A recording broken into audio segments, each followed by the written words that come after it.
आप सबको happy Sabbath. मैं आप सबको आज का सैबथ ऑनलाइन सर्विस में वेलकम करता हूं।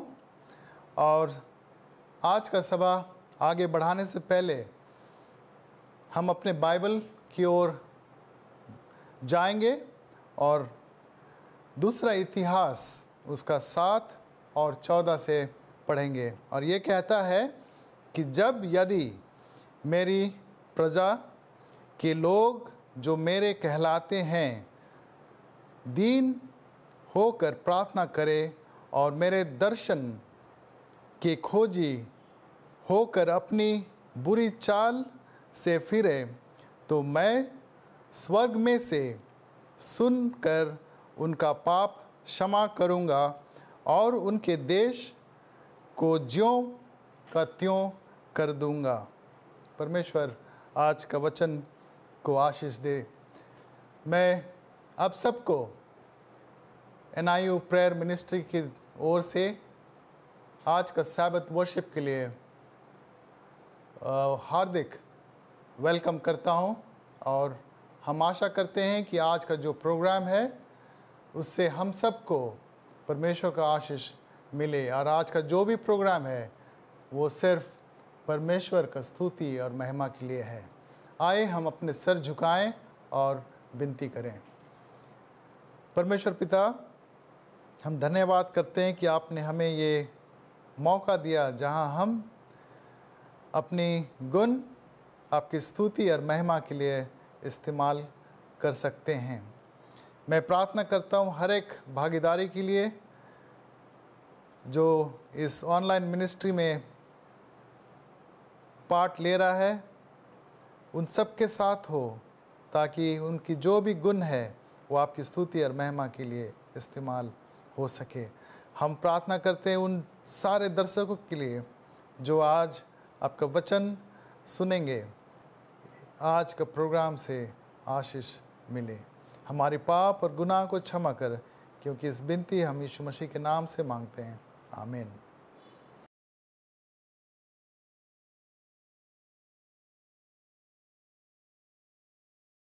परमेश्वर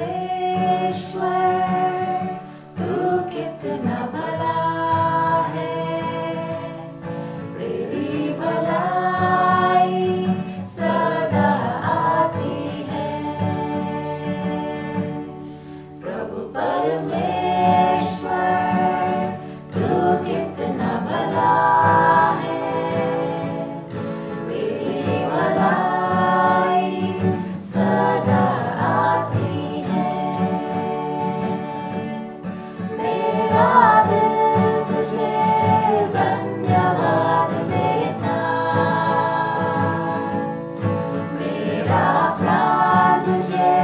स्तुति देता।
सागर का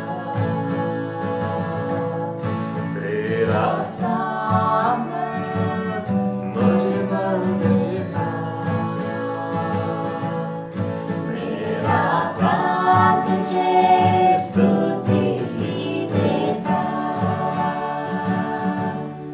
प्रभु परमेश्वर तू कितना भला है, तेरी भलाई सदा आती है। प्रभु परमेश्वर तू कितना भला है, तेरी भलाई सदा आती है। मेरा दिल तुझे धन्यवाद देता,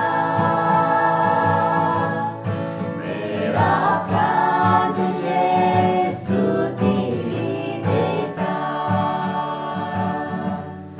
मेरा दिल तुझे धन्यवाद देता, मेरा प्राण तुझे स्तुति देता। प्रभु परमेश्वर तू कितना भला है, तेरी भलाई सदा आती है। प्रभु परमेश्वर तू कितना भला है, तेरी भलाई सदा आती है।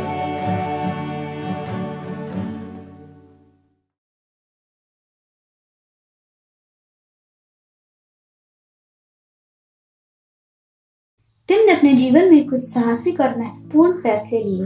वो अपनी नौकरी छोड़कर अपने परिवार के साथ एक दूसरे देश चले गए और उन्होंने वहां अपने पैसे एक मिनिस्ट्री की शुरुआत करने में लगा दिए।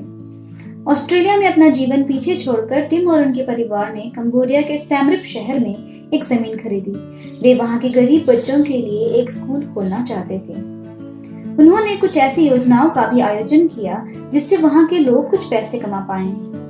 यही नहीं, टिम ने अपनी जमीन में कई छोटे मकान बनाए जिसमें उन्होंने ऐसे लोगों को शरण दी जिनके पास रहने के लिए कोई जगह नहीं थी और जिनका कोई परिवार नहीं था।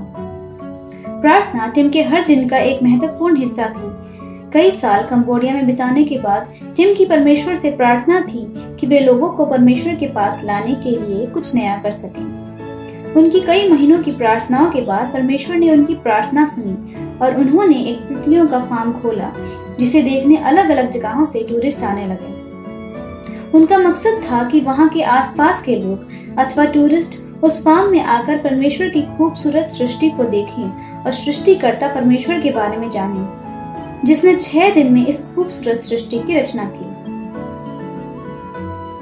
प्रकृति की खूबसूरती एक बहुत ही अनोखा तरीका है जो लोगों को खींच ले आता है ताकि वे परमेश्वर के बारे में जान सके। इस तितलियों के फार्म के जरिए लोग परमेश्वर की सृष्टि के बारे में और भी गहराई से समझ पाते हैं।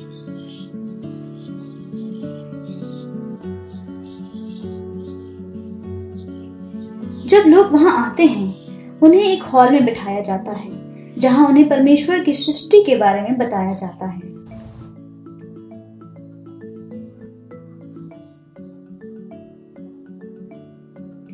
वहां एक शाकाहारी भोजनालय भी है जिससे वे लोगों को दर्शाना चाहते हैं कि परमेश्वर ने मनुष्य के लिए किस तरह का भोजन चुना था ताकि वे सेहतमंद रह सकें। फिर उन्हें अलग अलग तितलियों के बारे में जानकारी दी जाती है। आखिर में एक दुकान है जहां से लोग अपने इस अनोखे अनुभव की कुछ यादगार चीजें खरीद सकते हैं। उससे जो पैसा आता है वे इस फार्म की देख रेख में लगाया जाता है।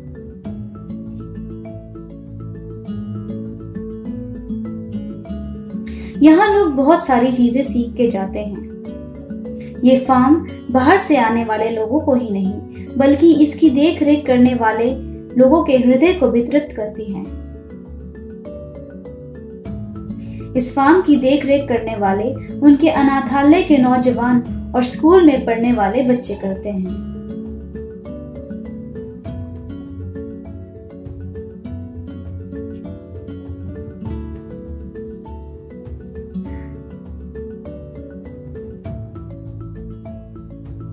ये बच्चे अपने पढ़ाई के साथ साथ परमेश्वर में बढ़ते चले जाते हैं और वे परमेश्वर के प्यार को दूसरे लोगों के साथ बांट सकते हैं।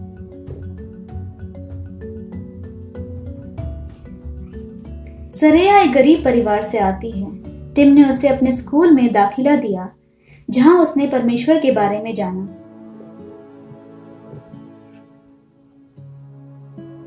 उसने परमेश्वर को अपने जीवन में ग्रहण किया और बपतिस्मा लिया।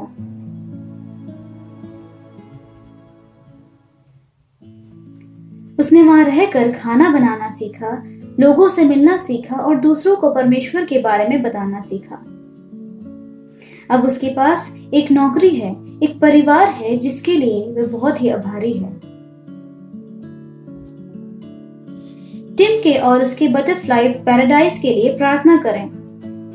प्रार्थना करें कि और भी ऐसे कई बच्चों को पढ़ने का अवसर मिले, ताकि वे और भी अच्छे से अपने जीवन के उद्देश्य को समझ पाएं।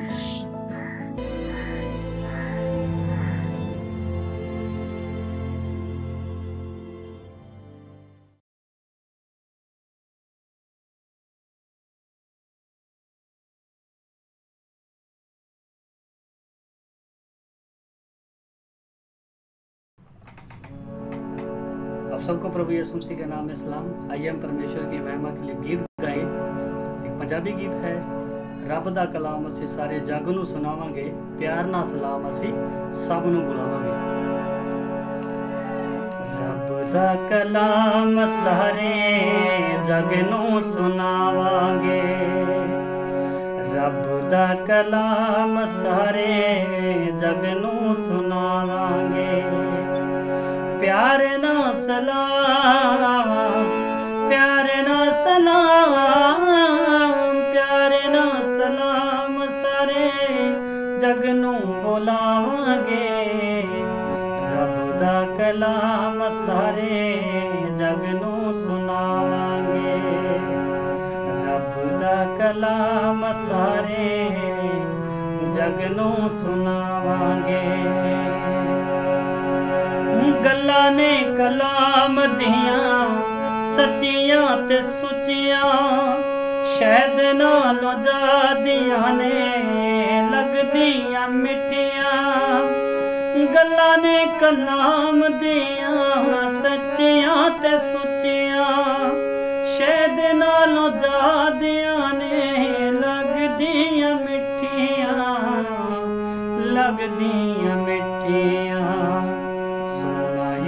नाम हरे वेले वड्डे आवांगे, सोना यीशु नाम हरे वेले वड्डे आवांगे। प्यार ना सलाम, प्यार ना सलाम, प्यार ना सलाम असी सब नूं बुलावांगे। कलाम सारे जग नूं सुनावांगे, रब दा कलाम सारे जग नूं सुनावांगे। छड्डे आसमान यीशु आया सी जहान ते, लहू सी बहाया फतह पाई शैतान ते। छड्डे आसमान यीशु आया से जहान ते, लहू से बहाया फतह पाई शैतान ते, पाई शैतान ते। ओदे वड्डे कम असी लोकां नूं सुनावांगे, ओदे वड्डे कम असी लोकां नूं सुनावांगे। प्यार ना सलाम, प्यार ना सलाम, प्यार ना सलाम असी सब नूं बुलावांगे।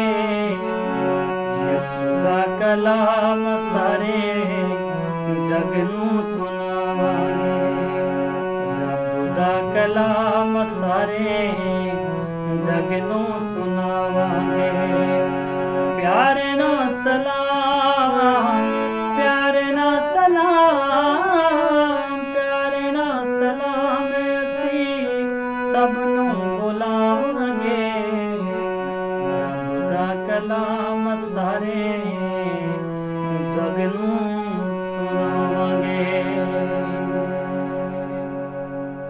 Thank you so much. परमेश्वर आपको आशीष और बरकत दे।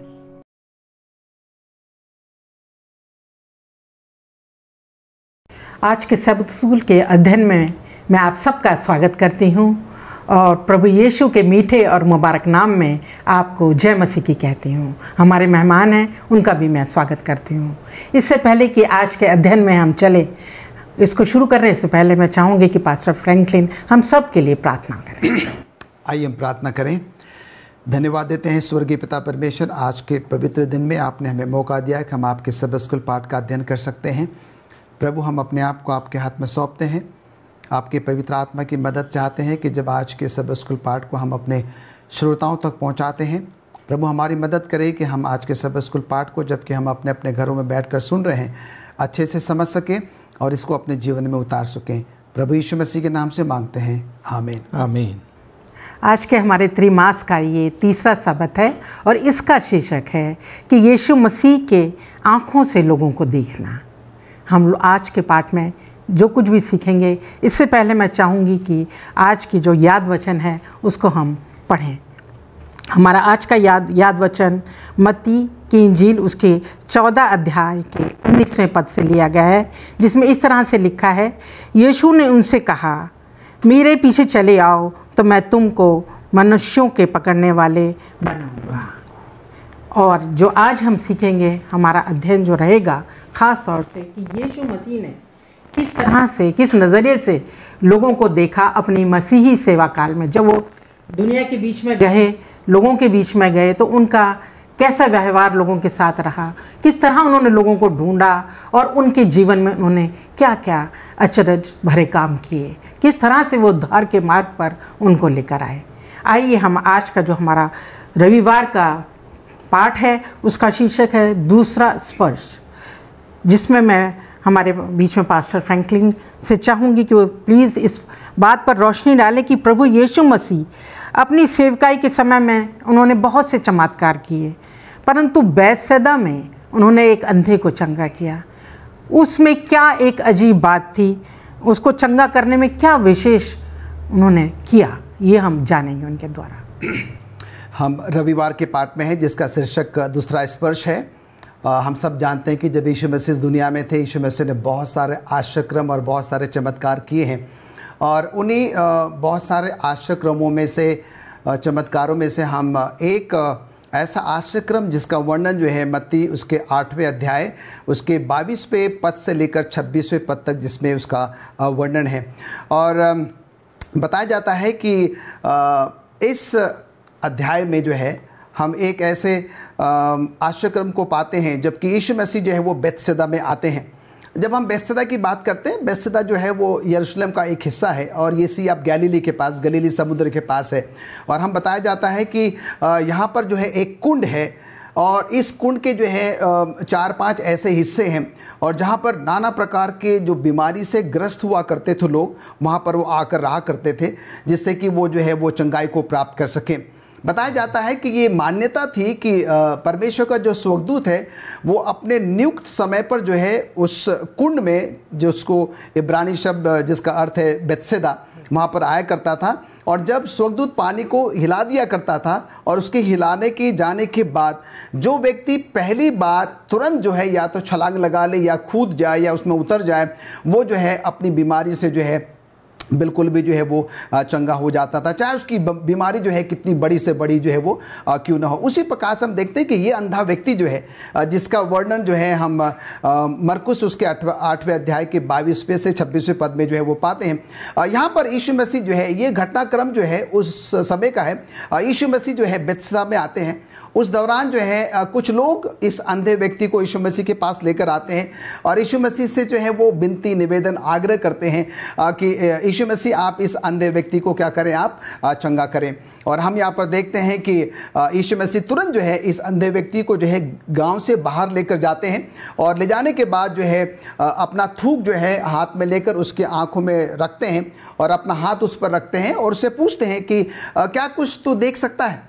और वो कहता है कि हाँ, मैं मनुष्यों को देखता हूँ जो कि मुझे पेड़ों के समान जो है वो दिखाई दे रहे हैं। उसके बाद हम देखते हैं कि यीशु मसीह फिर से जो है अपना हाथ उसकी आंखों पर रखते हैं और फिर उससे पूछते हैं कि अब तू क्या देख सकता है। अब वो कहता है कि मैं सब कुछ जो है बहुत अच्छे से जो है वो देख सकता हूँ। और उसके बाद हम देखते हैं कि यीशु मसीह कहते हैं कि तू जो है अपने घर चले जा और इस गांव में फिर जो है तू वापस ना जाना। यहाँ पर हम देखते हैं कि ये पूरी बाइबल का एक ऐसा आश्चर्यक्रम है जहाँ पर कि यीशु मसीह ने जो है क्या किया है, दूसरी बार इस पर जो है वो गौर किया है, इस चमत्कार पर। पहली बार हम देखते हैं कि उसने क्या किया, थूक लिया, उसकी आंखों में लगाया, उसकी आंखों पर हाथ लगाया। दूसरी बार फिर उसने क्या किया है, उसकी आंखों पर जो है वो हाथ रखा। इसका मतलब है कि 2 बार यीशु मसीह ने जो है वो स्पर्श जो है वो किया है। उसी प्रकार से हम यहाँ पर देखते हैं कि ये जो लोग थे जिन्होंने कि अंधे व्यक्ति को यीशु मसीह के पास लाया था, वो अंधा व्यक्ति स्वयं यीशु मसीह के पास नहीं आया, वे लोग जो है उसको लेके आए। क्यों? क्योंकि उसके प्रति वो संवेदनशील थे, उसको वो जानते थे, पहचानते थे, वो चाहते थे कि ये अच्छा हो जाए। उसी प्रकार से हम अपने आत्मिक जीवन में ऐसे बहुत सारे लोगों को देखते हैं जो कि संसारिकता में हैं, अंधकार में हैं, परमेश्वर से बहुत दूर हैं, जो अपने आप से प्रभु यीशु मसीह के पास नहीं आ सकते। और ये मेरी और आपकी जिम्मेदारी है, जैसे कि उन दोस्तों ने अपने दोस्त को जो है यीशु मसीह के पास लाया था, कि हम भी क्या करें, ऐसे लोगों को जो है वो यीशु मसीह के पास लेकर आए। संसारिक तौर से जब हमारा कोई मित्र बीमार हो जाता है तो हम उसको एक अच्छे डॉक्टर का पता बताते हैं, एक अच्छे अस्पताल का पता बताते हैं। उसी प्रकार से जब आध्यात्मिक तौर से मैं और आप बीमार हो जाते हैं तो मुझे और आपको उनको यीशु मसीह का पता बताना चाहिए, यीशु मसीह के बारे में बताना चाहिए, जिससे कि वो आध्यात्मिक तौर से भी क्या हो जाए, वो चंगे हो जाए। यह मैसेज भारती सिंह साहब, जैसे आपने बताया, ये अंधा व्यक्ति जो था वो दूसरे लोगों के द्वारा या उनके रिश्तेदारों के द्वारा वो यीशु मसीह के पास लाया गया जी। तो जो लाने वाले लोग थे उनका ये विश्वास था कि अगर हम इस व्यक्ति को यीशु मसीह के पास ले जाएंगे तो ये ठीक हो जाएगा, चंगा हो जाए। लेकिन उस अंधे को विश्वास नहीं था जी। और ये जो पहला टच जो था, पहली जो यीशु मसीह ने स्पर्श करा, इसीलिए यीशु मसीह ने उससे पूछा कि क्या तू क्या देखता है जी, और जी। तब वो कहता है कि हाँ मैं कुछ देखता हूँ। तब उसको विश्वास होता है कि मैं ठीक हो सकता हूँ जी जी। और तब दोबारा यीशु मसीह उसको दोबारा से उसकी आंखों पे हाथ लगाते हैं, तब वो पूरी तरह से देखने लगता है जी जी। ये सभी शिक्षा पाते हैं कि यीशु मसीह के पास कोई भी, चाहे कोई भी लोग उनको यीशु मसीह के पास लाएं तो यीशु मसीह कभी निराश नहीं करते और उनकी मदद करते हैं, सहायता करते हैं। हमारे आज के सोमवार के जो पर्चा है उसमें जो है शीर्षक है स्वीकृति में एक सबक। इसमें पास्टर भारती से मैं चाहूँगी कि वो रोशनी इस बात पर डालें कि यीशु मसीह यहूदिया से गलील जाते हुए समरिया वाले मार्ग से क्यों गए। उन्होंने अपने मार्ग को बदल दिया। वो यहूदिया से गलील में जा रहे थे परंतु वो समरिया में से होके गए। उसका क्या कारण था, वो क्या करना चाहते थे उस नगर में। ये मिसेज भारती में जो आपने अभी जिसका जिक्र किया वो यूहन्ना की किताब उसके 4 अध्याय में इस घटना का जिक्र किया गया है। और जो आप जानना चाहते हैं और हमारे दर्शक भी शायद जानना चाहते हैं कि यीशु मसीह ने वो समरिया वाला रास्ता जो है वो क्यों लिया, जबकि यीशु मसीह जो थे वो यहूदिया में प्रचार कर रहे थे। अगर मैं उदाहरण के तौर पर बताऊं तो इस तरह से हमारे दर्शक समझ सकते हैं कि जहां पर हम बैठे हैं ये यहूदा का इलाका है और हमारे पीछे जो है वो मृत सागर है और जहाँ पर पास्टर फ्रैंकलिन बैठे हैं वो जो है गलीली प्रदेश है और बीच में जो है बीच से थोड़ा सा आगे जो है वो समरिया का वो इलाका है जहाँ से यीशु मसीह होकर के जाना चाहते हैं। तो 2 रास्ते थे गलील जाने के लिए। यीशु मसीह ने जो है उस रास्ते को चुना जो शॉर्टकट रास्ता था और ये शॉर्टकट रास्ता यहूदा से लेकर के गलीली तक 120 किलोमीटर का था। और अगर ये यीशु मसीह यहाँ से यहूदा से जो मेरे पीछे से और मृत सागर पार करके ऐसा राउंड लेकर के जाते तो बीच में से समरिया जो था वो उनको नहीं पड़ता। लेकिन यीशु मसीह ने समरिया से होकर के जाने का विचार इसलिए किया क्योंकि उन्होंने देख लिया था कि यहूदी लोग जो हैं वो समरिया के देश से होकर के नहीं जाते हैं। ज़्यादातर यहूदी लोग जो थे उस लंबे रास्ते को लेकर के गलील जाते थे और समरिया से उसको वो छोड़ देते थे, क्योंकि सामरी लोगों से वो यहूदी लोगों का कोई लेन देन नहीं था, कोई व्यवहार नहीं था, कोई बातचीत नहीं थी। और इसीलिए यीशु मसीह इस शॉर्टकट रास्ते से जाते हैं और सबसे पहले जो है उनको सुखार, जो एक नगर है, एक छोटा कस्बा है, वो पड़ता है। और वहाँ तक वो सफ़र करते हुए अपने आप को देखते हैं कि मैं थक गया हूँ, और रास्ते में वो देखते हैं कुआं है और उस कुएं पर वो बैठ जाते हैं। और कहानी में बताया गया कि दोपहर का वक्त था और वो सामरी औरत वहाँ पर पानी भरने के लिए आती है और यीशु मसीह उससे बातचीत करते हैं। उस बंधन को, उन सीमाओं को यीशु मसीह जो है तोड़ देते हैं कि जो यहूदी लोग सामरी लोगों के साथ बातचीत नहीं करते थे। एक और बात मैं बताना चाहता हूँ कि यहूदी लोग अगर किसी सामरी से या किसी औरत से जो है वो बात करते थे, अगर यहूदी लोग पब्लिक में किसी औरत से बातचीत नहीं कर सकते थे, और अगर कोई यहूदी आदमी पब्लिक में औरत से बात कर रहा है तो वो उसके लिए बहुत आदर और सम्मान जो था उसका खतरे में था। लेकिन यहाँ यीशु मसीह ने वो सारे बंधन जो तोड़ दिए कि एक यहूदी होकर के वो सामरी औरत से बात कर रहे हैं और उसके निमंत्रण देते हैं, और उसके द्वारा प्रभु यीशु मसीह का शुभ संदेश वो उस सामरी देश में लोगों तक पहुंचता है, और लोग खुदामंद यीशु मसीह के शुभ संदेश को वो स्वीकार करते हैं। उस औरत के द्वारा एक रास्ता खुलता है उस सामरी देश में,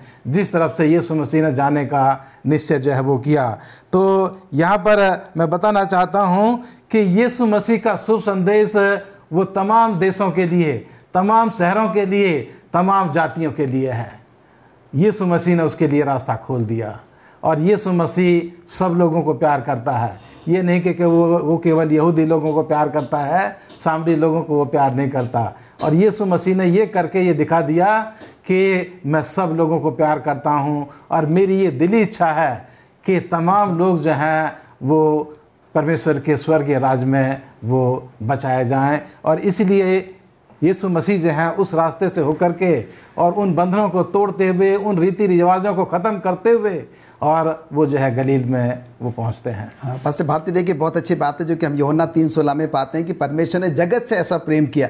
जब हम जगत की बात करते हैं इसका मतलब उसमें सब लोग जो आ जाते हैं, और परमेश्वर का ये जो आगापे प्रेम है वो हम सब के लिए, परमेश्वर चाहता है कि हम सब जो है वो बचाए जाएं। वही बात मैं सोच रही थी कि यहाँ पे प्रभु यीशु ने स्त्रियों का भी प्रयोग में लाए। उनकी जो योग्यता थी उन्होंने उसको देखा कि इसमें क्या योग्यता है और उसको भी इस्तेमाल किया। कोई भेदभाव नहीं किया उन्होंने इस विषय में। आइए हम दूसरे मंगलवार के उस पाठ में चलते हैं जिसका शीर्षक है आप जहाँ हैं वहाँ से शुरू करें। पास्टर फ्रैंकलिन, प्लीज़ आप इस पर रोशनी डालिए कि हमें सुसमाचार प्रचार की शुरुआत सबसे पहले अपने घर से, अपने परिवार से, अपने आस पड़ोस से ही क्यों करनी चाहिए। बहुत ही अच्छी बात आप मिसेस भारती कह रही हैं, और किसी ने ये बहुत ही अच्छा कहा है कि जीवन की जो शुरुआत है आपको जहाँ है आपको वहीं से ही जो है वो करनी चाहिए। और हम यहाँ पर देखते हैं कि हम बाइबल के आधार पर जो है वो बात कर रहे हैं। परमेश्वर के सुसमाचार को लोगों तक पहुँचाने के लिए जो है हमें जो है एक ख़ास स्थान की या ख़ास मौके की जो है वो तलाश करने की हमें कोई ज़रूरत जो है वो नहीं है। और इसलिए हम यहाँ पर देखते हैं कि अगर प्रेरितों के काम उसका पहला अध्याय और उसके 8वें पद को अगर हम पढ़ेंगे, प्रेरितों के काम उसका पहला अध्याय उसका 8वां पद लिखता है कि जब पवित्र आत्मा तुम पर आएगा तब तुम सामर्थ पाओगे और यरूशलेम और सारे यहूदिया और समरिया में और पृथ्वी के छोर तक मेरे गवाह होगे। यहाँ पर संत पौलुस जो है अपने लोगों को ये हिदायत दे रहा है कि वो क्या करे, सबसे पहले जब पवित्र आत्मा उन पर आएगा, परमेश्वर के सुसमाचार को लोगों तक पहुंचाने के लिए, सुनाने के लिए, बताने के लिए हमें पवित्र आत्मा की सख्त ज़रूरत है। और जब परमेश्वर की पवित्र आत्मा हमारे साथ होगी और तब हम क्या करेंगे, परमेश्वर के सुसमाचार को और भी बेहतर तरीके से लोगों तक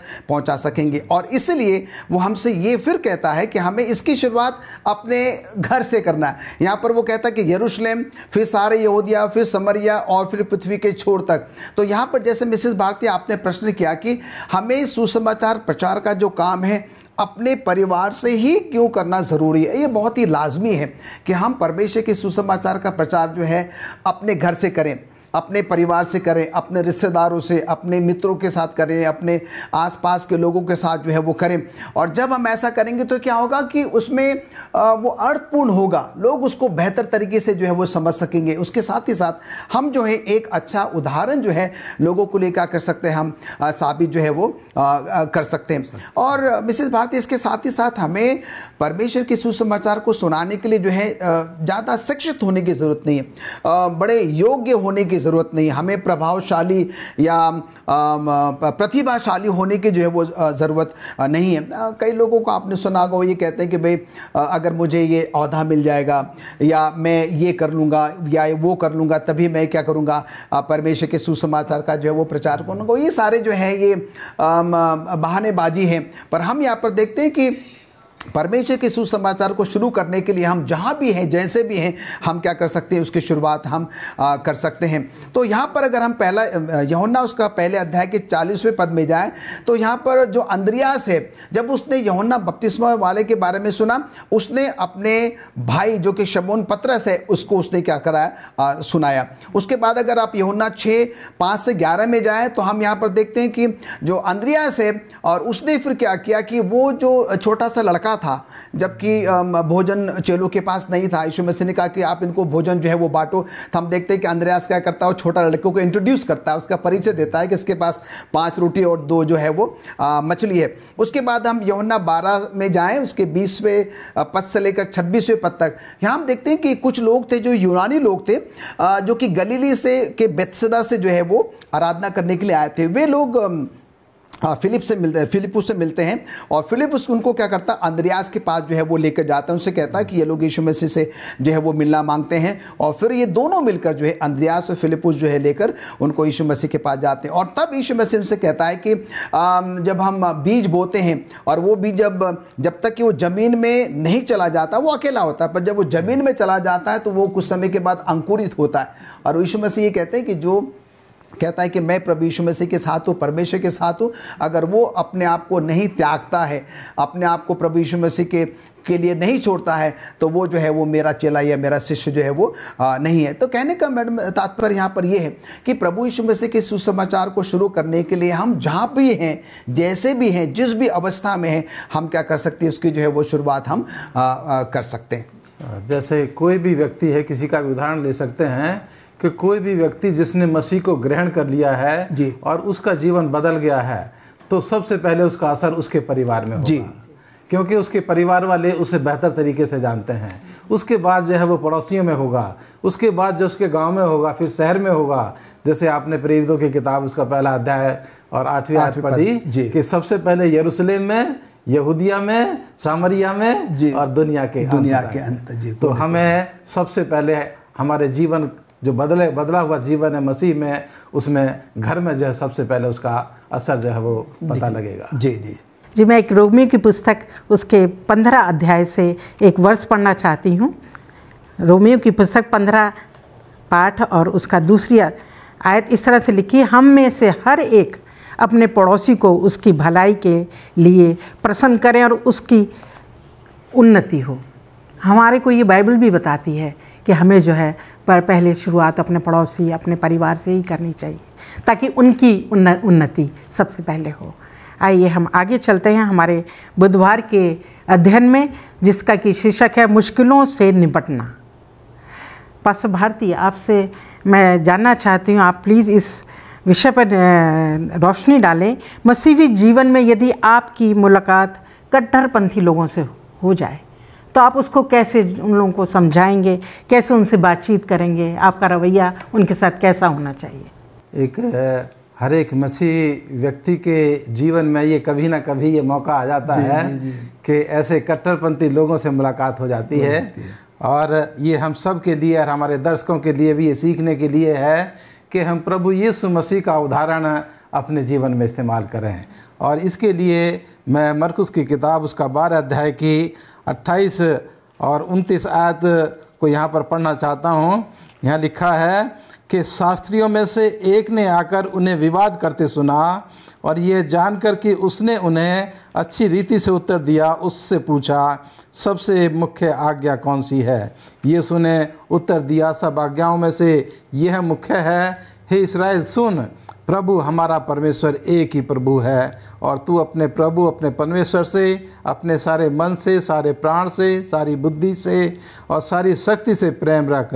दूसरी, तू अपने पड़ोसी से अपने समान प्रेम रख। शास्त्री ने उससे कहा, हे गुरु, तो बहुत ठीक है, तूने सच कहा है कि यह एक ही है और उसे छोड़ कोई और नहीं।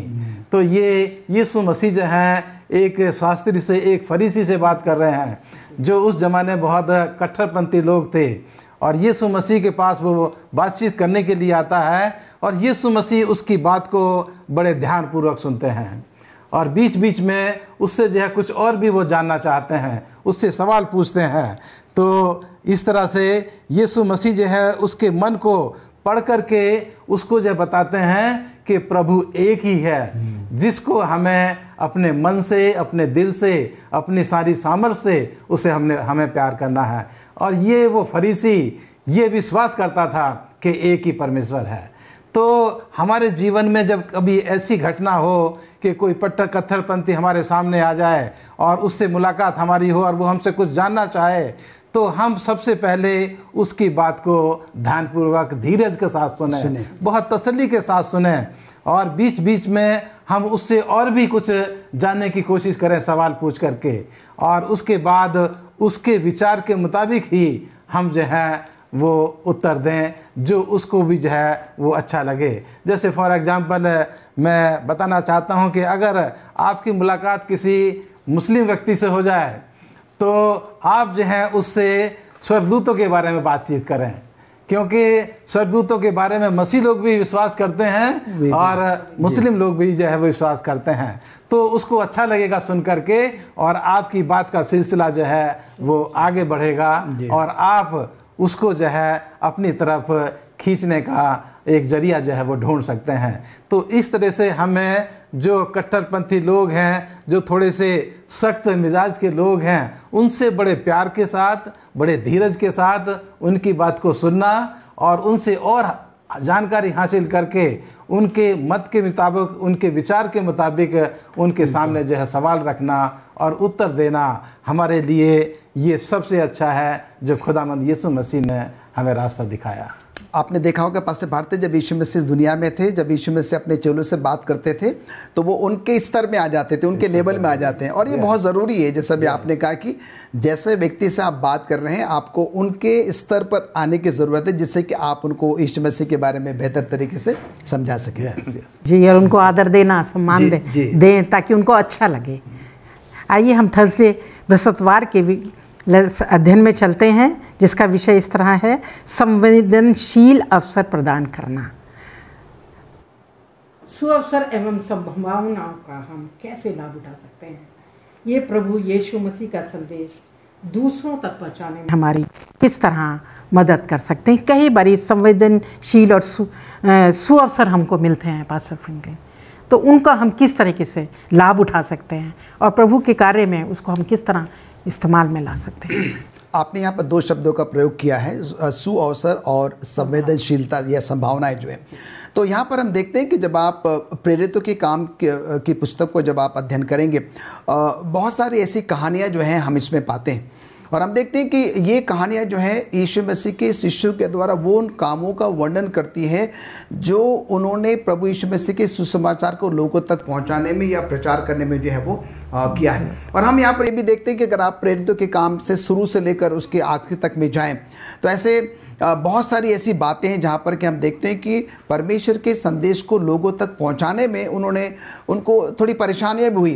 कुछ लोग उनके अंदर में थे, कुछ लोग उनके बाहर में थे और बहुत सारे ऐसी चुनौतियाँ थी जिनका उनको जो है वो सामना करना पड़ा। और हम यहाँ पर देखते हैं कि अगर आप संत पौलुस के बारे में बात करें, आप संत पौलुस के बारे में बहुत अच्छे से जो है वो जानते हैं, उसकी पहली यात्रा, दूसरी यात्रा और तीसरी मिशनरी यात्राएं जो थी उसके बारे में हम जानते हैं। यहाँ पर जो है वो दूसरा कोरिन्थियों उसका दूसरा अध्याय उसके 12 और 13वें पद में जो है मैं बताया जाता है कि संत पौलुस जो है वो त्रोआस में जो है वो आता है और यहाँ पर उसको सुसमाचार प्रचार करने का जो है वो मौका मिलता है।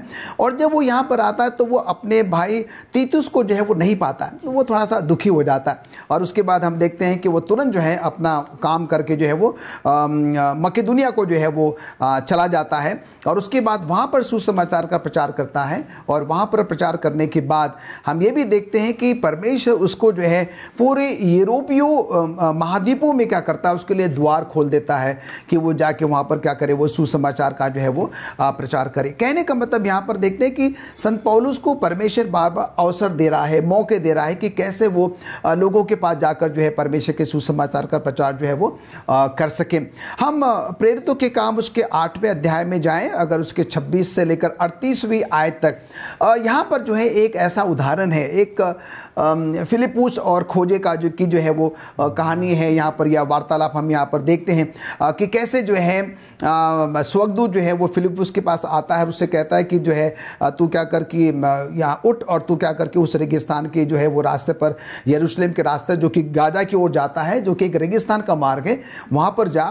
और वहाँ पर क्रूस देश का जो है एक ऐसा खोजा है जो मंत्री है, खजांची है, जो कि क्या कर रहा है, वो यरूशलेम आया था आराधना में, उसके बाद वो वापस अपने देश जा रहा है और वो अपने रथ में बैठा बैठा जो है वो यशा की पुस्तक जो है वो पढ़ रहा है, पर उसको जो है वो समझ में नहीं आ रहा है। और हम देखते हैं कि फिलिपुस जो है उस बात को समझता है और वो तुरंत जाता है, उसके रथ के पास जाता है, उससे कहता है कि जो तू पढ़ रहा है तो क्या उसको समझ रहा है?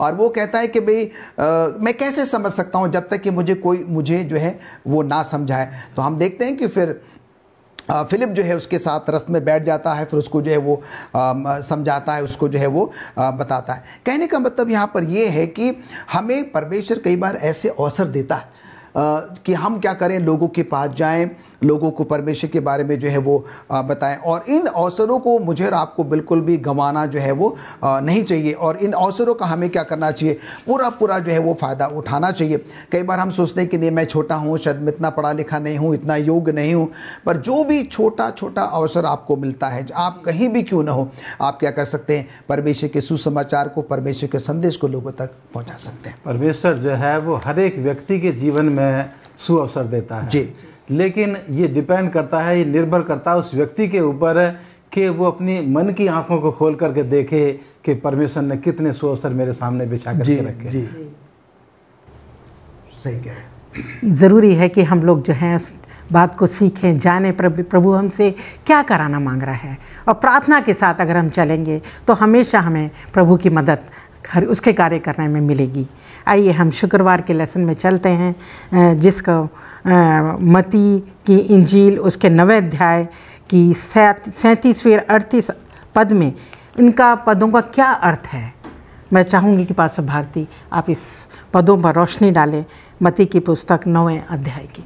जो आपने यहाँ पद दिए हैं उनको मैं अपने दर्शकों के लिए पढ़ देना चाहता हूँ। मत्ती की किताब उसका 9 अध्याय उसकी 37 और 38 आयत में यहाँ इस तरह से लिखा है, तब उसने अपने चेलों से कहा, पके खेत तो बहुत हैं पर मजदूर थोड़े हैं, इसलिए खेत के स्वामी से विनती करो कि वह अपने के खेत काटने के लिए मजदूर भेज दें।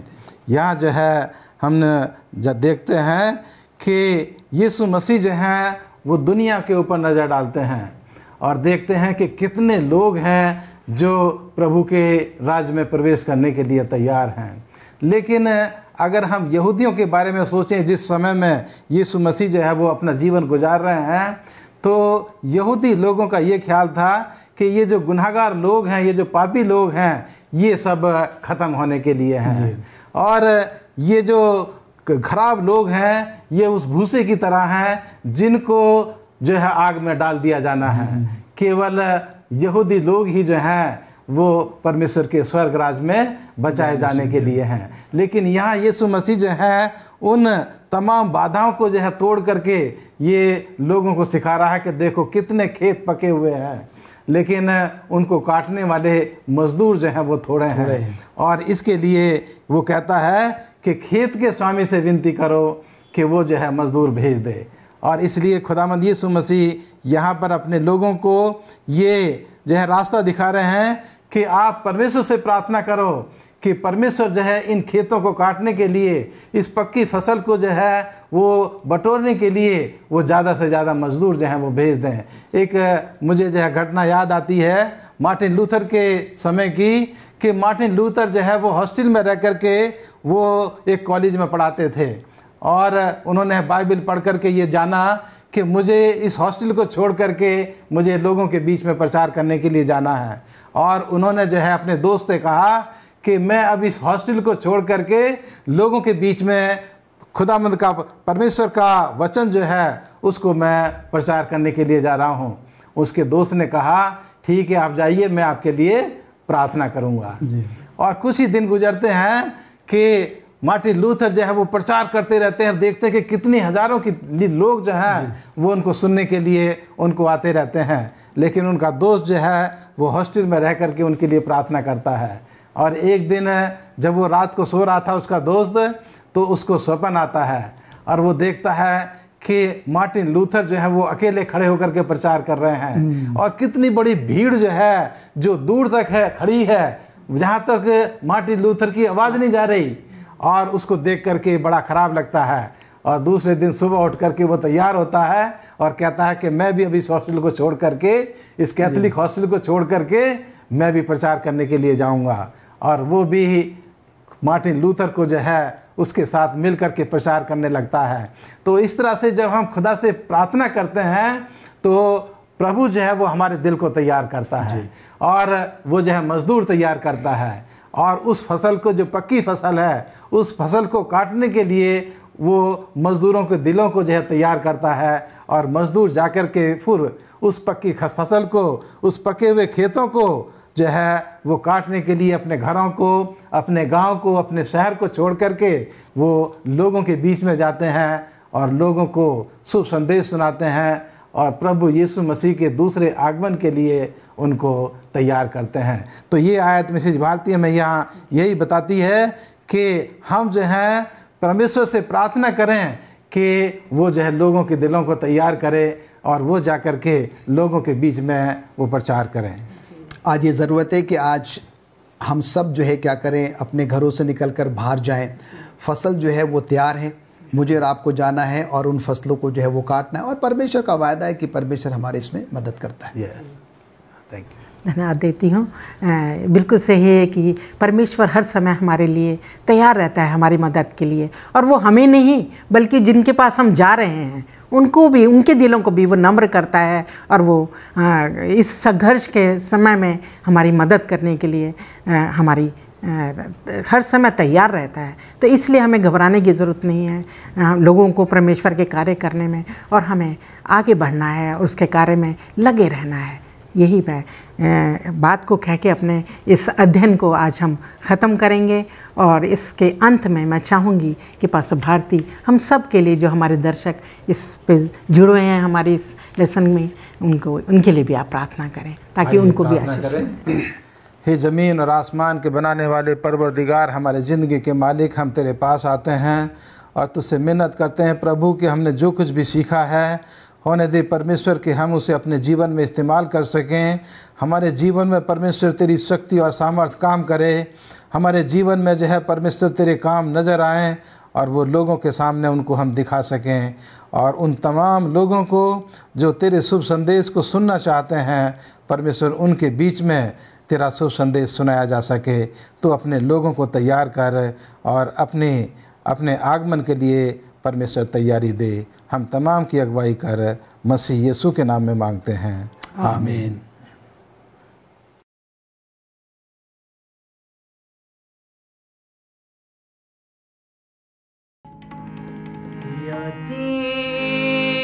जब सताएं यीशु को याद करना, यादें जब सताएं यीशु को याद करना, ख्वाहिशें जब रुलाएं, ख्वाहिशें जब रुलाएं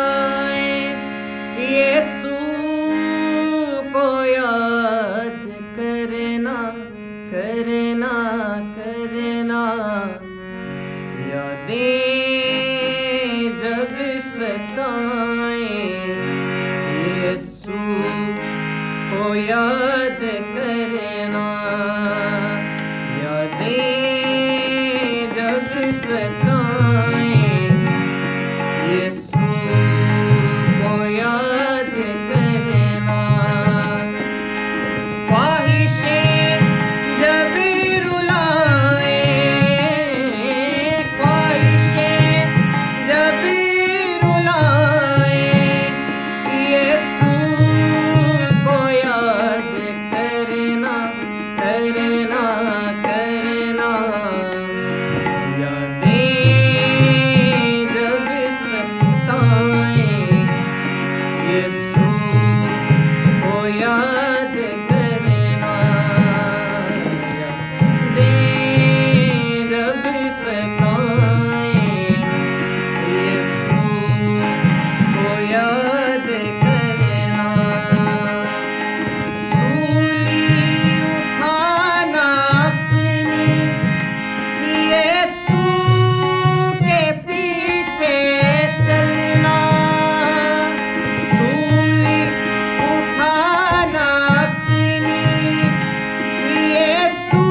प्रभु यीशु मसीह के मधुर और पवित्र नाम में एक बार फिर मैं अपने सभी भाई बहनों का, अपने श्रोतागणों का, दर्शकों का एक बार फिर मैं स्वागत करता हूं इस अच्छे समय के लिए। ये बहुत ही आनंद की बात है कि हम अपना कुछ समय जो है वो प्रभु के साथ उसके वचन की को समझने में जो वो व्यतीत करते हैं। सो आइए, इससे पहले कि हम परमेश्वर के वचन में जाएं, हम प्रभु से छोटी प्रार्थना करें। हमारे स्वर्गीय अनुग्रहकारी पिता, हम तेरा धन्यवाद देते हैं। तूने हमें एक और सुंदर अवसर दिया है ताकि हम एक और गंभीर विषय के ऊपर बातचीत कर सकें। परमेश्वर, हम चाहते हैं तू अपने पवित्र आत्मा के द्वारा हमारी अगुवाई करना और इन भेदों को समझने में हमारी सहायता करना। तेरी इच्छा हमारे जीवन से पूरी हो। प्रभु यीशु के नाम से ये विनती मांगते हैं, आमीन। आज एक ख़ास विषय के साथ मैं आपके सन्मुख उपस्थित हूँ। ये जो हमारे विषय हैं ये एल्डर जॉन ब्रडशॉ के द्वारा तैयार किए गए हैं और हमारा सौभाग्य है कि हम इसका हिस्सा हो सकते हैं और ये उनकी गंभीर अध्ययन बाइबल के आप लोगों तक पहुंचा सकते हैं। आज का विषय है हमारा मिस्ट्री ऑफ डेथ। ये एक इतना वास्ट और इतना बड़ा विषय है जिसको समझना और जिसको पूरे तरीके से अंडरस्टैंड कर लेना हमारे लिए बहुत ज़्यादा मुश्किल है, जब तक कि हम पूरी तरह संसारिक विचारों को एक तरफ करके पवित्र शास्त्र बाइबल के बुनियाद के ऊपर जब तक हम इसको समझने की कोशिश नहीं करते, इस विषय की गहराई को समझना बहुत मुश्किल है। ऑस्ट्रेलिया में कुछ आदिवासी ग्रुप्स जो रहते हैं वो इस बात को मानते हैं कि मौत के बाद इंसान के जीवन में क्या होता है, उनका विश्वास क्या है। तो उनके लिए लिखा है, कहता है कि वो बताते हैं कि जब किसी मनुष्य की मृत्यु हो जाती है तो वो व्यक्ति जो है आत्माओं की दुनिया में चला जाता है, आत्माओं की दुनिया में चला जाता है और एक मृतक, एक मरा हुआ जो है, एक उनका जो है वो बुजुर्ग और पूर्वज होने के नाते फिर वो वापस आकर अपने परिवार की जो है वो क्या करता है, परिवार की अगवानी करता है, परिवार की मदद करता है, उनकी सहायता करता है। न्यूजीलैंड में एक मौरी जो है वो बहुत ही पुराना जो है वो एक ट्राइब या एक आदिवासी ग्रुप पाया जाता है और उनके अनुसार जो है वो लिखते हैं, कहते कि मरे हुओं की आत्मा जो है देश के सबसे उत्तरी भाग में सबसे ऊपर का जो पॉइंट है, बिंदु है, वहां तक जो है वो विजिट करके आती हैं और फिर वो वापस लौट के अपने पैतृक घर में, अपने स्वदेश में वापस लौट कर आ जाती हैं। हमारे हिंदू समाज में, भारतीय समाज में भी हम यहाँ पर देखते हैं कि यहाँ भी मौत के बाद जो है वो जीवन के विषय में लिखा है कि इंसान जब मरता है, मरने के बाद वो दूसरे जून में चला जाता है, फिर वो किसी तीसरे में चला जाता है। और हिंदू विश्वास में हमारे मानते हैं कि लगभग 84 लाख जून भुगतने के बाद फिर जब मनुष्य जो है वो इंसान जो है वो इंसानी जीवन में आता है।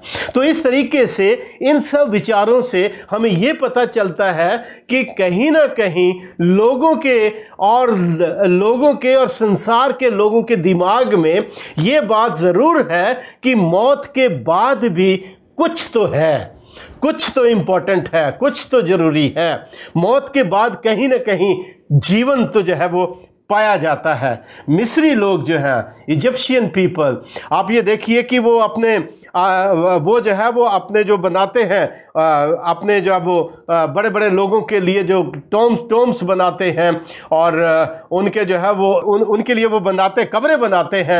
उन कब्रों में वो डेड बॉडीज़ को जो है वो बड़े संभाल कर रखते हैं, क्योंकि उनका विश्वास है कि समय समय के ऊपर उन मुर्दों की, जब मरे हुए लोगों की आत्माएं जो है वो उनके शरीर को दोबारा जो है वो शरीर में आती हैं, उनको विजिट करने के लिए आती हैं।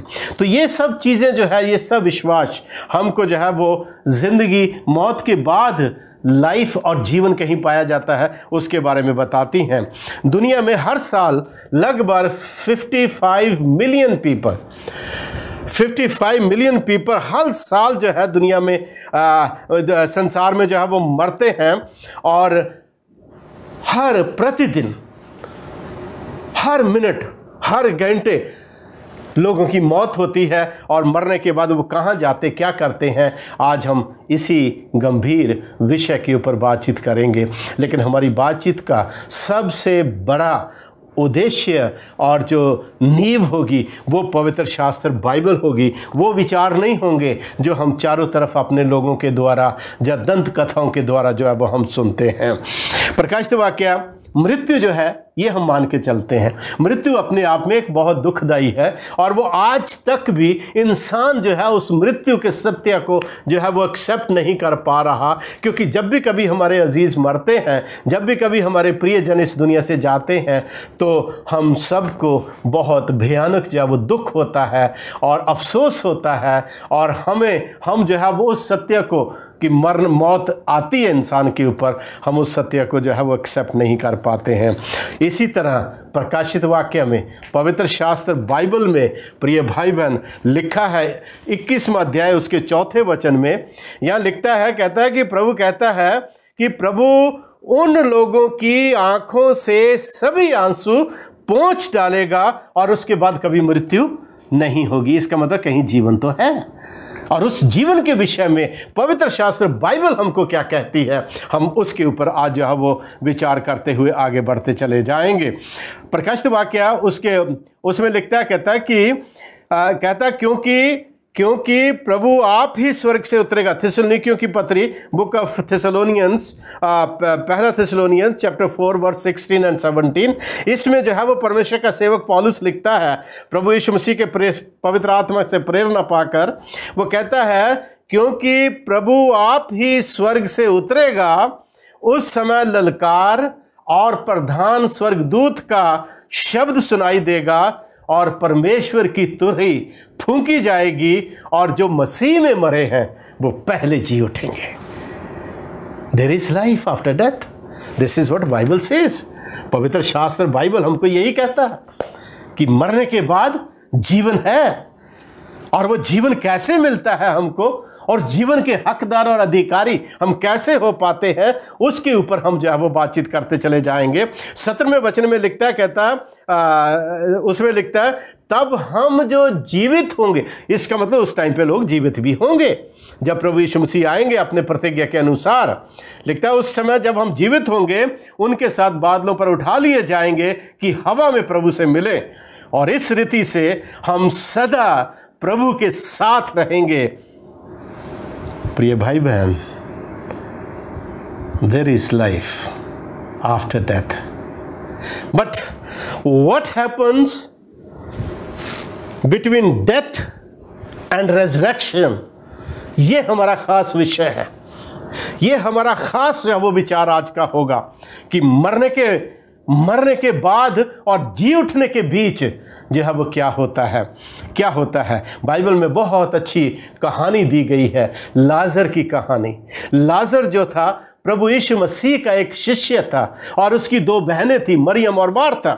और लाजर जब प्रभु यीशु मसीह बहुत दूर गए हुए थे यात्रा के ऊपर और लाजर जब वो बीमार पड़ जाता है, जब लाजर बीमार पड़ जाता है, उसकी बहनें जो है प्रभु यीशु मसीह को संदेश भिजवाती हैं कि आपका मित्र जो है लाजर जो है वो बीमार है, आप जल्दी से आइए और उन्हें अच्छा कीजिए। लेकिन प्रभु यीशु मसीह जो है वहां पर लिखता है कि वो 2 दिन के लिए और ठहर जाते हैं, 2 दिन के लिए और वहां पर रुक जाते हैं।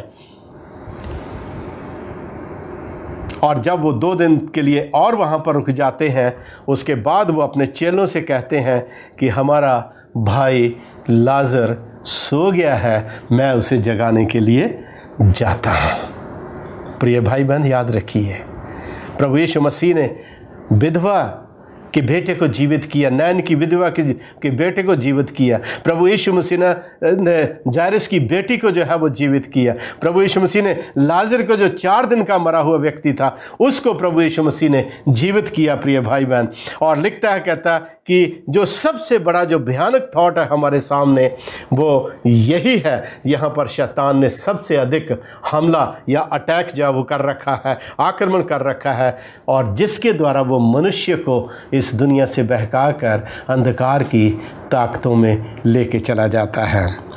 यदि आपसे ये सवाल पूछा जाए कि मृत्यु और पुनरुत्थान के बीच के समय में क्या होता है, कभी पूछिए आप अपने लोगों से, आपको कोई ये कहेंगे कि वो तो नरक में चला जाता है या स्वर्ग में चला जाता है।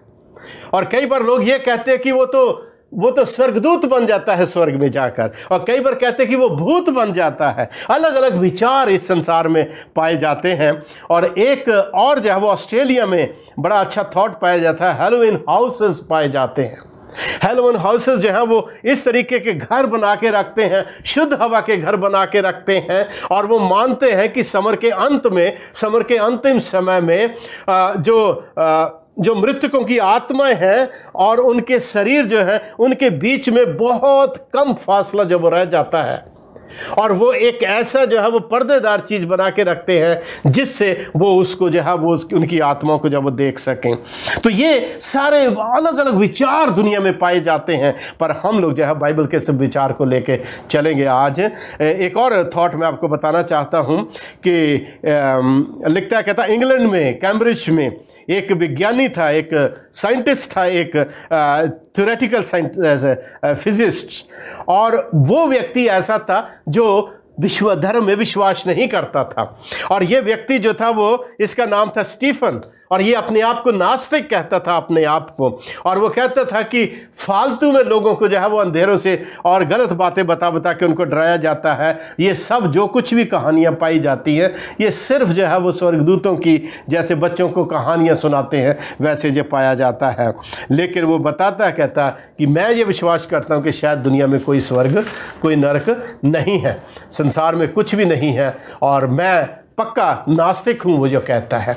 तो प्रिय भाई बहन, यदि इन सारे विचारों को देखा जाए तो आप थोड़ा सा सोचें कि वो नास्तिक व्यक्ति जो धर्म में किसी बात में विश्वास नहीं करता, मरने के बाद वो कहाँ जाता है? वेयर ही गोस, वो कहाँ जाता है मरने के बाद? हॉकिन की मृत्यु होने पर वह कहाँ चले गए? कोई जान सकता है, कोई बता सकता है? शायद हम लोग पवित्र शास्त्र बाइबल से इस बात को जान सकते हैं। मैं लाजर की बात कर रहा था कि लाजर जो है 4 दिन तक जो है वो प्रभु यीशु मसीह के द्वारा नहीं आए, 2 दिन और रुक गए, और 4 दिन के बाद वो आए। प्रभु यीशु मसीह के चेलों ने प्रभु यीशु मसीह से कहा कि यदि वो सो गया है तो वो जी उठेगा। क्या दिक्कत है? आदमी सोता है तो जाग जाता है, उसमें क्या परेशानी है? प्रभु आप इतनी यात्रा करके उसको जगाने के लिए जाते हैं। तो ये भाई बहन, प्रभु यीशु मसीह ने इन बातों में हमें एक सिद्धांत दिया है। इन बातों में प्रभु यीशु मसीह ने एक सत्य हमारे सामने रखा है, और वो सत्य ये है कि परमेश्वर के लोग जो है वो मरते नहीं हैं, वो क्या करते हैं? सोते हैं। खुदावंद यीशु मसीह ने नींद का सिद्धांत जो उनके सामने रखा है कि जो प्रभु यीशु मसीह में विश्वास रखते, उसकी इच्छा के अनुसार चलते हैं, वो क्या करते हैं? वो सोते हैं। और उसने कहा हमारा दोस्त लाजर जो है वो क्या हो गया है? वो सो गया है, और मैं उसे जगाने के लिए जाता हूँ। जब से ये संसार बना है, तब से इंसान इस विषय के ऊपर और इसकी खोज में लगा हुआ है कि मरने के बाद इंसान कहाँ जाता है। और आज तक ये खोज चली आ रही है। प्रिय भाई बहन, यूहन्ना 11 बाब उसकी 24वीं आयत में मार्था ने प्रभु यीशु मसीह से कहा कि प्रभु मुझे पता है कि आखिरी दिन, पुनरुत्थान के दिन मेरा भाई जी उठेगा, मैं जानती हूं। प्रभु यीशु मसीह ने आगे सुनिए, बड़े गौर से सुनिए क्या कहा। प्रभु यीशु मसीह ने मार्था से कहा, मार्था तू पुनरुत्थान की बात करती है, जीवन और पुनरुत्थान तो मैं हूं। जहां मैं हूं वहां जीवन भी है, वहां पुनरुत्थान भी है। मार्था को पता था कि उसका भाई लाजर मर गया है और वो फिर दोबारा जी उठेगा, लेकिन इसके बीच में वो कहां जाता और क्या होता है वो नहीं जानती थी। मैं जब कभी एक बच्चा था, छोटा था, तो हम भी यही कहानियां सुनते थे इसी तरीके से। और जब भी कभी किसी की मृत्यु होती थी तो हमारे पादरी लोग, हमारे लीडर लोग वो सीधा बोल देते थे, अरे ये तो सीधा स्वर्ग में चला गया या सीधा नरक में चला गया। तो इस तरीके से हम देखते हैं यहाँ पर कि आज भी इस चीज़ के ऊपर जो है वो रिसर्च जो है वो चली जा रही, खोज जो है वो होती चली जा रही है।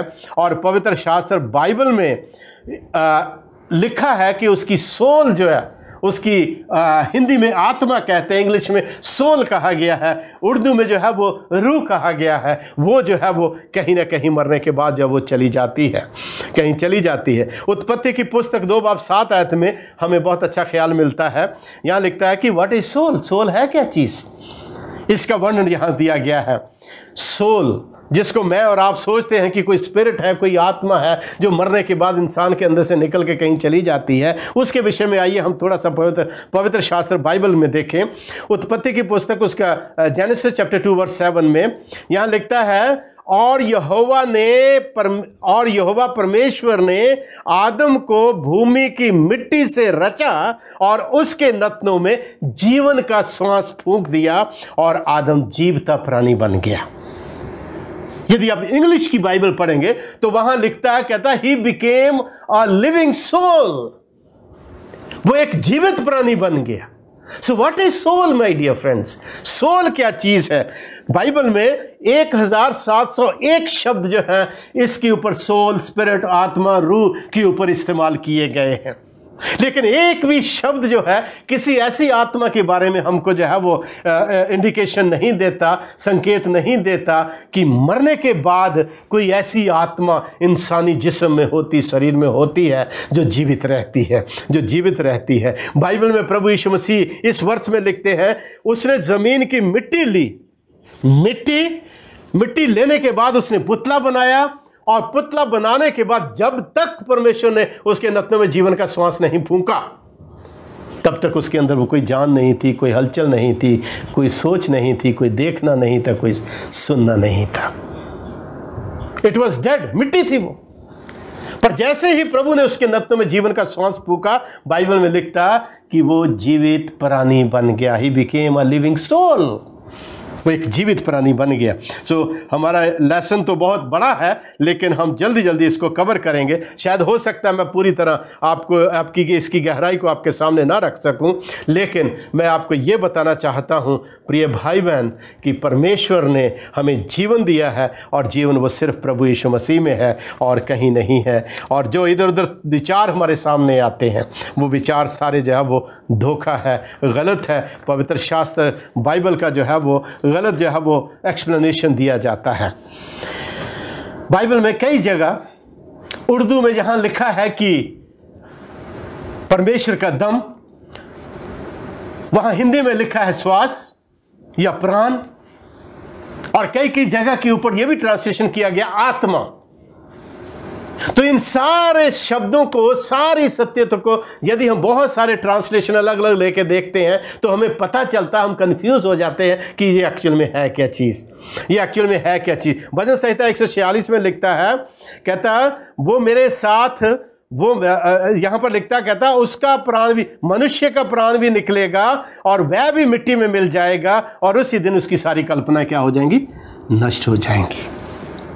कल्पनाएं नष्ट होना, सोच नष्ट होना, मेमोरी लॉस हो जाना, प्रिय भाई बहन, चाहे वो धर्मी हो चाहे वो अधर्मी हो, उसका नाश हो जाता है। उसके बाद कोई बैर, कोई भाव, कोई नफरत, कोई घृणा उसके जीवन में कभी नहीं रहती है। एक बार शरीर से जीवन का श्वास अलग हुआ, मिट्टी मिट्टी में मिल जाती है, और जीवन जो है परमेश्वर के पास लौट जाता है जिसने उसे हमें दिया है। प्रिय भाई बहन, बाइबल में हमने पढ़ा है कि सृष्टि के समय मनुष्यों को एक आत्मा नहीं बल्कि आत्मा की जगह एक जीवन रूपी श्वास दिया गया था, और वो श्वास जब तक इंसान की ज़िंदगी में चलता है इंसान जीवित है, और जब वो सांस रुक जाता है मनुष्य मर जाता है। लेकिन भजन संहिता सबोपदेशक में यहाँ लिखता है, कहता कि जब मिट्टी ज्यों की त्यों मिट्टी में मिल जाएगी, तब आत्मा परमेश्वर के पास जिसने उसे दिया लौट जाएगी।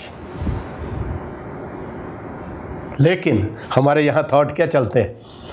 आत्मा भटकती रहती है, भूत बन जाती है, जादू बन जाती है, एक दूसरे को डराती है, किसी से बदला लेती है। आज टीवी के ऊपर कितने सीरियल आप जो है इन चीज़ों के ऊपर देखते हैं, और वो सीरियल हमारे छोटे छोटे बच्चों के दिमाग में अभी से छपते चले जाते हैं, और जब वो बड़े होते हैं उसी माहौल में बड़े होते हैं, और बड़े होकर वही चीज़ें उनकी ज़िंदगी का हिस्सा बनती चली जाती हैं।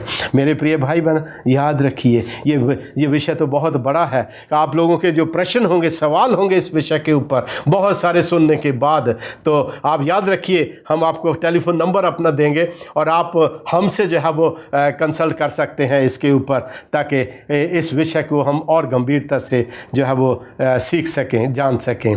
यहाँ हम देखते हैं कि आत्मा जो है वो ईश्वर के पास वापस लौट जाती है, भटकती नहीं है कहीं इधर उधर, ना जंगल में, ना इधर ना उधर, ना किसी को तंग करती, ना किसी को दुख देती है। अय्यूब की किताब में लिखता है जॉब चैप्टर 27 वर्स 3, उसमें लिखता है, जब तक मेरी सांस मुझ में है, प्लीज रिमेंबर, ध्यान दीजिएगा, जब तक मेरी सांस मुझ में है और परमेश्वर का आत्मा मेरे नथनों में है, तब तक मैं जीवित हूं। करा मैं इस दुनिया में हूं।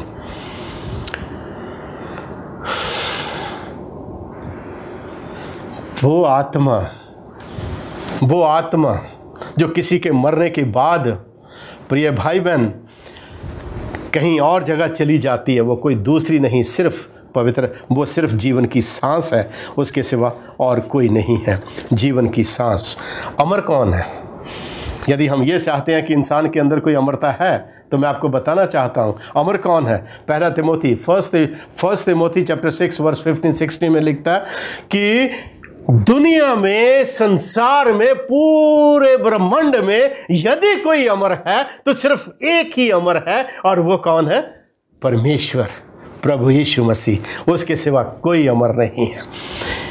रोमियो की पत्री उसका 2 अध्याय 7वें पद में बहुत अच्छा विचार यहां दिया गया है, और मैं सोचता हूं कि जब आप इस वचन को पढ़ेंगे आप मेरे साथ सहमत होंगे। यहां लिखता है, कहता है, जो सुकर्म में स्थिर रहकर, याद रखिए, जो कर्म में स्थिर रहकर महिमा और आदर और अमरता की खोज में है। They do not have, my dear friends, eternity उनके अंदर नहीं है। उनके अंदर कोई ऐसी आत्मा नहीं है जो इटर्नल है, लेकिन हम इस शरीर में रहकर उस अमरता की खोज में लगे हुए हैं। पौलुस लिखता है बड़ी स्पष्टता से, कह रहा हम उसकी खोज में हैं, और उन्हें वह जो उसकी खोज कर रहे हैं उनको वो अनंत जीवन देगा, किसी और को नहीं। Who will die, my dear friends? कौन मरता है? इज़िकियल 18 उसके 4 आयत में लिखता है, कहता, जो आत्माएं पाप करती हैं वही मरती हैं। इंग्लिश में लिखता है किंग जेम्स वर्जन में, उसमें कहता है कि the soul who sins shall die. वो आत्मा जो पाप करती है वो मरती है। आत्मा कौन है? मैं और आप, जीवित प्राणी, जब हम शरीर में हैं। सोल क्या है? जब हम शरीर में हैं। इंसान शरीर में होकर पाप करता है, शरीर से अलग होकर हवा पाप नहीं करती है। हवा पाप नहीं करती मेरे प्रिय भाई मन। मिट्टी जब जो है वो बेजान होकर मिट्टी में मिल जाती है, वो मिट्टी पाप नहीं करती है। मनुष्य पाप यदि करता है तो इसी शरीर में होकर करता है। और पवित्र शास्त्र में लिखता है इज़िकियल चैप्टर 18 वर्स 4 में, उसमें कहता है कि जो सोल्स, जो आत्माएं पाप करती हैं वे ही मरेंगी। सो प्रिय भाई बहन, याद रखिए, मनुष्य के अंदर कोई ऐसी अमर आत्मा नहीं होती है। हम लोग अमर नहीं हैं। अमर सिर्फ एक है। वो कौन है? स्वर्ग का परमेश्वर, प्रभु यहोवा। उसके सिवा कोई नहीं है। लेकिन यूहन्ना 11 बाब उसकी 25 आयत में प्रभु यीशु मसीह ने कहा, पुनरुत्थान और जीवन मैं हूं, मेरे सिवा कोई दूसरा नहीं। और वह जो मुझ पर विश्वास करता है, यदि वो मर भी जाए तो वो जीवित रहेगा। जीवन प्रभु यीशु मसीह में है, उसकी महिमा में है। और जब हम उसमें होकर चलते हैं तब हम जीवन के अधिकारी जो है वो हो पाते हैं। बहुत लेसन थोड़ा बड़ा है, पर हम देखेंगे कि शैतान जो है बड़े भयंकर तरीके से शैतान भयंकर तरीके से इस संसार को पूरे अंधकार में जो है वो डुबोए हुए है। प्रिय भाई बहन, वो धोखेबाज है, वो झूठा है, वो झूठों का पिता है, बाइबल में लिखता है। और सबसे बड़ा उसका हथियार जो है वो है अध्यात्मवाद। अध्यात्मवाद, धार्मिकता, एक सच्चे धर्म, सच्चे विश्वास के साथ साथ उसने एक ऐसा पैरेलल, एक उसके साथ साथ एक ऐसा धर्म, एक ऐसा अध्यात्मवाद उसने शुरू कर रखा है जो लोगों को अट्रैक्ट करता है और परमेश्वर के सत्य से दूर करके संसार की ओर खींच के ले जाता है। मैं यहाँ एक चीज़ आपको बताना चाहता हूँ। आपने कई बार सुना होगा, लोग जो है जब कभी मृत्यु की अंतिम समय में चरण में पहुँचते हैं तो उसके बाद यदि वो जीवन में वापस आ जाते हैं तो वो क्या कहते हैं, अरे मैं जब इस जगह में था मैंने देखा कि मैं एक बहुत एक क्या है, अंधकार में गली में से होकर मैं गुजर रहा हूँ, मैं निकल रहा हूँ। और कई बार लोग ये कहते हैं, मैं अपने आप को, अपने शरीर को नीचे पड़ा हुआ और दूर खड़ा हुआ जो मैं देख रहा था। इसके लिए मेरे प्रिय भाई बहन, मैं आपको बताऊँ एक बड़ी अच्छी चीज़, ये मेडिकल रिसर्च जब खोज आई थी, जो वाशिंगटन पोस्ट न्यूज़पेपर में बुधवार 18 सितंबर को 2002 में छपी थी, तो उसमें उन्होंने बताया था, कहते कि शोधकर्ताओं ने मस्तिष्क में एक प्रसंस्करण को केंद्र को उन्होंने उसको बोला एंगुलर गायरस, उसको बोला है उन्होंने। तो ये एंगुलर गायरस जो है ये हमारे दिमाग में कुछ ऐसा जो है वो हिस्सा है जो उस समय जब इंसान मौत के मुंह में होता है, बीमारी की हालत में होता है, जब बहुत ज़्यादा तनाव में होता है, उस टाइम पे उसका दिमाग की कुछ जो है वो हिस्सा उसका जो है वो मिसफायर करता है। मिसफायर का करता है कि ऐसी चीज़ें जो हमारे जीवन के लिए ज़रूरी हैं उनको लेकर कुछ ऐसे थॉट्स हमारे सामने आ जाते हैं और उन थॉट्स को लेकर हम सोचते हैं कि शायद यही सत्य है। सो इन धारणाओं को लेकर जो है मनुष्य अक्सर जो है वो बहकावे में और शैतान के धोखों में आ जाता है, क्योंकि शैतान ने आरंभ से ही सत्य का विरोध किया और उसने इस बात को जो है साबित करने की कोशिश की कि परमेश्वर जो है मनुष्यों से कुछ ना कुछ छुपा रहा है, कुछ ना कुछ बचा रहा है। और शैतान ने उसी बात का सहारा लेकर इंसानों के मनों में नफरत और घृणा का और परमेश्वर शंका का बीज जो है वो मनुष्यों के जीवन में बोया और उसके कारण दुनिया में, संसार में जो है वो ये बुराई जो है वो पनपती चली गई। आज आप ये देखिए, बाइबल में, पवित्र शास्त्र में लिखता है, कहता है कि यदि हम मानते हैं इस बात को कि प्रभु यीशु मसीह हमारे लिए मरा और फिर जी भी उठा, तो भी परमेश्वर उनके साथ आएगा जो उसके साथ सोते हैं, प्रभु उनको अपने साथ लेकर आएगा। तो यहाँ पर यीशु मसीह ने पुनरुत्थान का वायदा किया है और एक अद्भुत प्रॉमिस और एक आशा जो है अपने लोगों को दी है। जो यीशु मसीह के ऊपर विश्वास रखेंगे वो जीवन के अधिकारी होंगे। उनको जो है वो उनकी आत्माओं को इधर उधर भटकना नहीं पड़ेगा, जैसे ऑस्ट्रेलियंस मानते हैं, जैसे न्यूजीलैंड के मॉरिन पीपल जो है वो मानते हैं, जैसे हमारे हिंदू विश्वास में जो वो पाया जाता है, जैसे इजिप्शियंस मानते हैं। प्यारे भाई बहन, ऐसा कुछ भी जो है वो इंसान के साथ नहीं होता है। यही पवित्र वचन की, बाइबल की सत्यता है। आज आप ये देखिए कि स्टीफन हॉकिंस जो अपने आप को नास्तिक कहता था, आज वो कहाँ है? एल्विस प्रेस्ली जो बहुत बड़ा कलाकार था मूवीज़ का, वो आज कहाँ पर है? George Washington, mother Teresa, Mahatma Gandhi आज कहाँ है? They all are resting in their graves my dear friends. वो सब जो है आज अपनी अपनी जगहों के ऊपर विश्राम कर रहे हैं। और जब प्रभु यीशु मसीह दोबारा अपने पुनरुत्थान में आएगा, अपने जीवन में दोबारा आएगा और लोगों का पुनरुत्थान होगा, तब वो लोग भी उन पवित्र लोगों के साथ जी उठेंगे जिन्होंने प्रभु यीशु मसीह के ऊपर विश्वास किया है। प्रभु यीशु मसीह बहुत जल्द आने वाले हैं, बहुत जल्द आने वाले हैं।